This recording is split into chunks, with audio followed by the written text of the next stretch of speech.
saya cicil dulu. Benar, ini kejadian. Saya cicil dulu Pak Haji. Terus apa yang kejadian? Saya cicil saat itu, saya serahin ke Pak Haji 50 juta. 2 hari kemudian tuh kapal ditawar orang. Jadi itu, dia bilang, ya alhamdulillah. Saya pikir nanti kalau dia ngelunasin, baru saya lunasin nih sedekah. Ternyata apa? Nggak dilunas-lunasin sama tuh orang. Iya, saya cicil lagi ke Pak Haji yang berapa ada. Dan dia nyelesainnya juga dicicil. Jadi memang Allah tuh sesuai dengan prasangka hambamu itu berlaku. Jadi ketika kita memang benar-benar ikhlas karena Allah, lillah karena Allah, Allah akan cepat keluarinnya, cepat akan bantu kita. Nah dari situ, oh berarti ternyata ini ganjelannya. Jadi saya langsung di-fullin, baru dibayar lunas sama orangnya. Tepuk tangan dong. Kalau ayo. Izin berdiri Pak Haji. Yo bos. Assalamualaikum Pak Haji. Nama? Anas Pak Haji dari Pondok Gede. Nama? Anas. Anas. Iya. Ini ada testimoni sedikit. Jadi tahun lalu memang saya ditantang Pak Haji untuk sedekah ekstrim. Itu saya bawa uang cuma 4 juta. Semuanya saya ini. Alhamdulillahnya awal tahun kemarin itu naik tuh Pak Haji. Sampai kita dapat kontrak miliaran. Alhamdulillah saya bisa privat ke Pak Haji 2 kali di depan sama bulan puasa. Ya. Nah kesini agak batuk-batuk nih Pak Haji. Saya nggak tahu. Batuk-batuk. Iya, usaha agak batuk-batuk nih. Saya Usahanya bidangnya apa bos? Saya di kontraktor Pak Haji. Kontraktor. Ya, traktor saya import barang, kemudian saya masukin ke proyek. Nah, singkat cerita, sampai ada kontrak yang diputus dan lain-lain. Tapi saya selalu ingat nasihat Pak Haji. Ya. Jalani, syukuri, nikmati. Ya. Kemudian saya tidak tahu husnudzonnya apakah ini, kalau Pak Haji pernah cerita dulu itu kayak semacam saya terus sedekah berusaha maksimal lah gitu kan, sedekah subuh tidak putus. Jadi saya berhusnudzonnya kayak lagi dipanah ini, lagi ditarik gitu loh Pak Haji. Ya. Saya sampai kemarin sempat zero Pak Haji rekening. Ya. Ini mending jual emas. Buat Zero. sedekah. Jual cincin. Saya benar-benar zero, tapi saya mencoba bahagia terus kata Ya. Pak Haji. Bener-bener akhirnya saya nggak pernah mikir tuh. Saya mikir, nah kemarin udah mulai masuk lagi tuh, ada kontrak 400 juta 500 juta mulai. Maksud saya gini Pak Haji, mohon pencerahannya dari Pak Haji. Mungkin saya juga jarang kesini akhirnya Pak Haji kemarin tuh. Ya. Sebelumnya saya rajin. Mohon pencerahannya dari Pak Haji. Sekarang belum banyak juga gitu, maksudnya apa yang harus dilakukan. Kemudian Mbak Lisa, apakah pernah mengalami kondisi seperti saya ketika sedang naik, kemudian pasti privat ya kalau naik dia mentok. kemudian turun gitu ya? Iya, order Naik nggak ada turun nih. sampai minus gitu. Iya. Mohon pencerahannya Mbak Lisa. Iya. Kemudian pertanyaan satu lagi Mbak Lisa, kalau boleh tahu Mbak Lisa bisnisnya apa?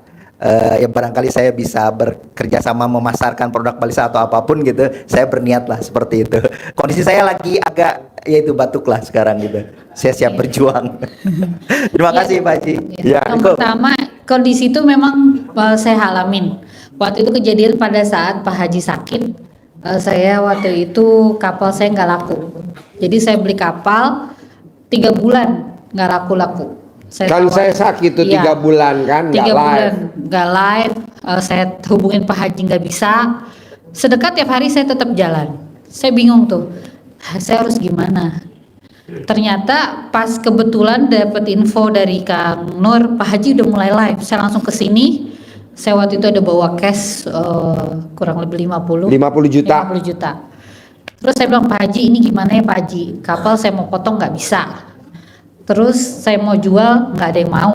Sementara itu adanya di pinggir pantai. Kalau nggak dikerjain lama-lama tuh kapal bisa mangkrak, uang mati di situ. Uang modal di situ. Gimana Pak Haji? Gini bos, lu berani nggak bagi hasil sama Allah?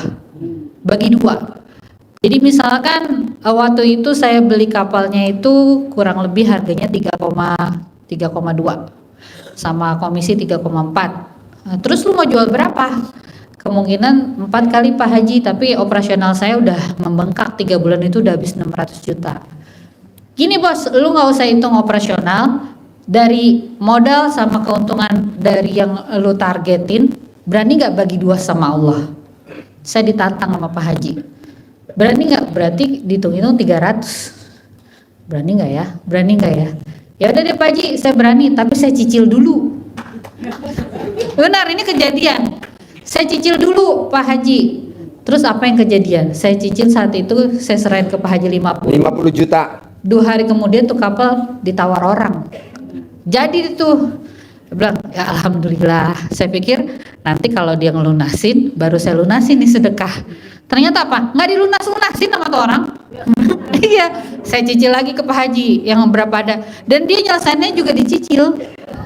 Jadi memang Allah tuh sesuai dengan prasangka hambamu itu berlaku. Jadi ketika kita memang benar-benar ikhlas karena Allah, lillah karena Allah, Allah akan cepat keluarinnya, cepat akan bantu kita. Nah dari situ, oh berarti ternyata ini ganjelannya. Jadi saya langsung di fullin, baru dibayar lunas sama orangnya. Tepuk tangan dong. Kalau sedekahnya nyicil, Hasilnya nyicil. hasilnya dari Allah juga Dicicil, nyicil. gitu. Kita kan kebanyakan kebiasaan karena Betul. kita udah ikut program pemerintah nyicil. Motor nyicil, mobil nyicil, rumah, pasangan hidup.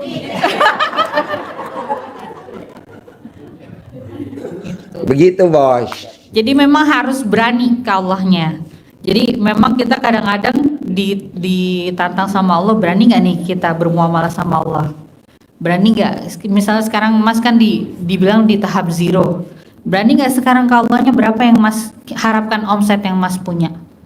Bagi hasil sama Allah kira-kira berapa? Pantesin dulu. Itu bakalan nanti sama Allah diganti lebih dua kali lipat lebih gitu. Jadi gitu Mas. Jadi harus berani. Kita ke Allahnya jangan berpikir, aduh ini udah mulai batuk-batuk nih. Ini udah mulai gimana lagi. Ucapan adalah doa. Doa. Bener. Iya. Usahanya batuk-batuk. Iya. Jadi ditambahin dulu kita ke Allahnya.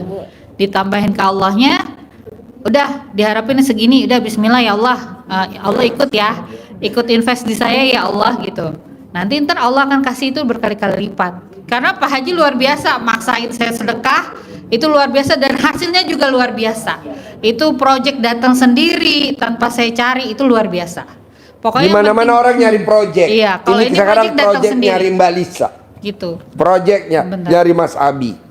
Dulu dia nyari project. Iya. Saya bilang saya nggak mau, Mbak. Paksain ngundang anak yatim tiap hari. Iya. Paksain tiap malam Jumat tahajud bersama anak yatim. Bener. Paksain, Mbak, paksain. Dan nggak murah loh, Bos. Ngundang anak yatim ke rumahnya Mbak Lisa tiap hari 100 anak nggak murah loh. Satu amplopnya wajib 100.000 per anak. Iya. Supirnya 4 100.000. Pendampingnya 4 100.000. Ustadznya 1 300.000. Tolnya kali 4 300 kali 4. Solarnya, nah ini yang terakhir nih. Makaninnya berapa orang tuh? 100 anak yatim, supir, pendamping, sama ustadznya. Taruhlah makannya. Berapa tuh makan anak yatim? Coba. Kalau satunya makannya 25.000 aja, sama minumnya 5.000, 30.000, 30.000 kali itu. Jadi Mbak Lisa hampir tiap hari sedekahnya sehari 20 juta, Bos. Jadi wajar dong kalau project nyari dia. Kalau kita kan enggak. Mau sedekah mikir dulu. Mikir dapur, mikir cicilan, gubrak. Boleh badannya gemoy, tapi saldonya gemei. Oke? Saya besi tua. Scrap. Gitu. Iya. Jual beli. Ya kayak kapal. Iya. Insya Allah. Ya. Sip, sampai ketemu lagi besok malam. Yang privat malam ini masih ada 10 orang lagi yang tadi udah sedekah 10 juta. Nanti kita ngobrolnya di bawah, dilanjut ya. Masih 10 orang lagi tadi yang 10 juta. Nanti kita lanjut. Bapak jangan berdiri dulu, ibu dulu berdiri. Siapin centong. Bapak jangan berdiri dulu, baru ibu dulu ya. Nanti semuanya dapat centong. Nanti kalau salaman sama Mbak Lisa bilang, saya pasti bisa. Saya pasti bisa. Nanti